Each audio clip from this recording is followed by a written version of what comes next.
Well, thousands of Muslims took part in the annual celebration of Muharram, the first month on the Islamic calendar year.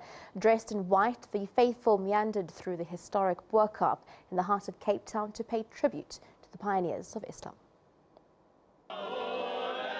The melodic sounds of the Muslim faithful, rising from the historic cobblestone streets of the Bo-Kaap.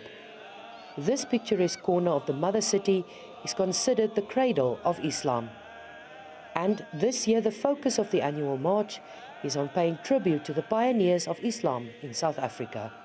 Whilst we also asking people today to reflect on their history, in light of the kind of xenophobic attacks that is happening today in our country, sadly. And this event is a moment for us simply to reflect that once all of us came into this country, whether it was as slaves, banished to the Cape as political exiles, but at the end of the day, we are made up of various communities, and we have blossomed in this part of the world.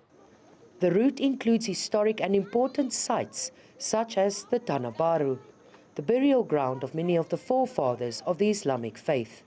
If you hear in the media is also under threat, of developers and so on and so forth.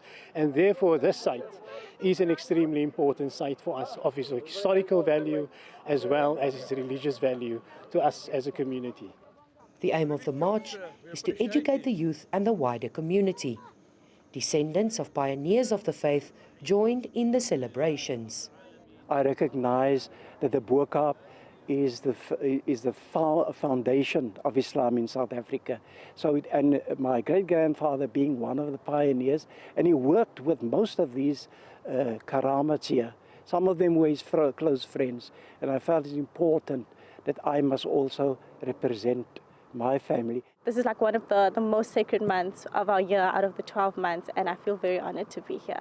It's a very beautiful program and I've enjoyed it. I love the theme, the dress code, and I'm a very passionate person about our youth because I think that they don't get enough of the kind of exposure to these things as well.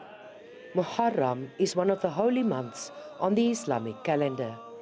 Followers dress in white to symbolize purity and new beginnings. Mariska Botha, SABC News, Bo-Kaap.